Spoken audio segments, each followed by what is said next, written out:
les vaches, dans les haras, les vaches et les chevaux font très bon ménage. Pour la raison suivante, c'est qu'elles mangent l'herbe que les chevaux ne mangent pas.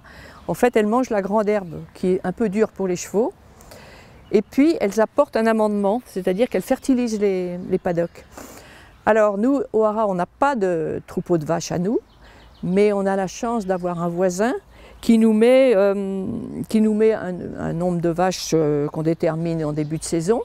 Et on les prend à peu près au mois d'avril, à la pousse de l'herbe, et on les rend dès que les herbages commencent à être un peu mouillés ou que ça ne porte pas bien, pour pas que les vaches abîment les paddocks. On ne les met pas avec les yearlings, parce que les yearlings qui sont un peu joueurs, on ne veut pas qu'ils jouent et qu'ils courent après. À ce moment-là, elles peuvent se retourner et puis peut-être se défendre. Donc, mais avec les juments, vraiment, il n'y a aucun souci. Elles sont très douces et ça se passe très bien. D'ailleurs, elles ne se mélangent pas vraiment. En général, elles sont d'un côté de l'herbage, les juments de l'autre. Mais non, on n'a pas de souci du tout. Alors, ce sont des salers, dont le berceau est salers. C'est des vaches elles ont l'inconvénient d'avoir des grandes cornes, assez pointues. En général, elles ont les bouts des cornes coupés pour qu'il n'y ait pas de problème, mais elles ont un caractère très facile.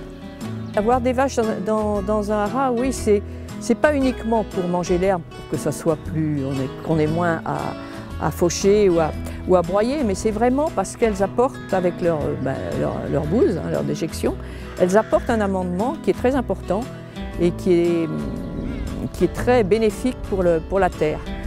Alors une fois que les vaches sont passées, on passe une herse pour répandre un petit peu justement les bouses qui sèchent. Donc on les étale et on repasse un broyeur pour que ça soit bien nettoyé, parce qu'en fait elles ne laissent pas grand chose, mais elles laissent quand même quelques grandes herbes hautes qui sont dures ou qu'elles n'ont pas. Et on a un paddock qui est vraiment à ce moment-là magnifique. On le laisse reposer avant de remettre des chevaux plus tard, mais on laisse un mois ou deux. Qu'est-ce qui se passerait si on laissait uniquement des chevaux?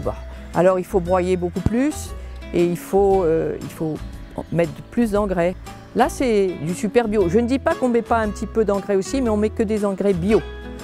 C'est vrai qu'on est très bio, on ne met pas jamais de nitrate, jamais de choses, jamais d'azote, parce que en fait nous on n'a pas besoin d'avoir des grosses quantités d'herbe, on a besoin d'avoir une herbe de qualité.